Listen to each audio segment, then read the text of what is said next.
पति पत्नी पर प्रेरणादायक कहानी। एक गांव में एक पति पत्नी थे।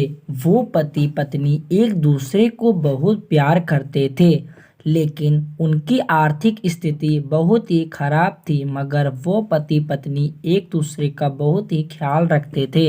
एक दिन की बात है, पति अपने पति से कहता कि भगवान ने मुझे इतनी खूबसूरत और लंबे बाल दिए हैं, लेकिन इन बालों में लगाने के लिए मेरे पास एक भी अच्छा हेयर पिन नहीं है। क्या तुम मुझे हेयर पिन लाकर दोगे? तभी पति अपनी पत्नी से कहता है कि तुम पागल हो, मेरी घड़ी की बेल्ट पिछले 10 दिनों से टूट गई है, लेकिन मेरे पास नया बेल्ट लाने के भी पैसे नहीं है, तो मैं तुम्हारी हेयर पिन कैसे ला सकता हूँ।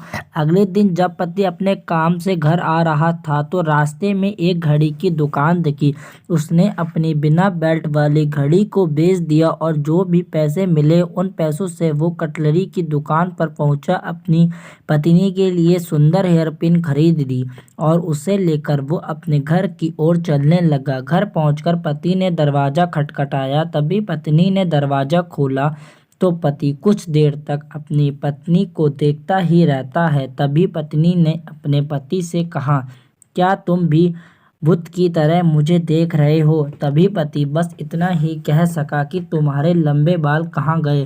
तब पत्नी ने कहा कि मैंने अपने बाल कटवा दिए और बेच डाले, और जो भी पैसे मिले उनसे मैं आपकी घड़ी के लिए खूबसूरत बेल्ट लेकर आई हूँ।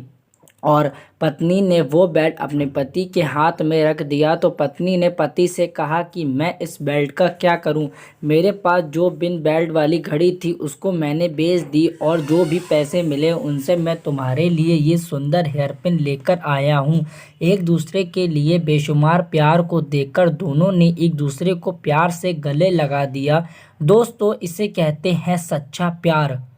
आई होप ये वीडियो आपको अच्छी लगी हो। अच्छी लगी तो लाइक कर देना, चैनल पर नए हो सब्सक्राइब कर देना। मैं मिलता हूँ अगली हिंदी कहानी के साथ में। नमस्कार।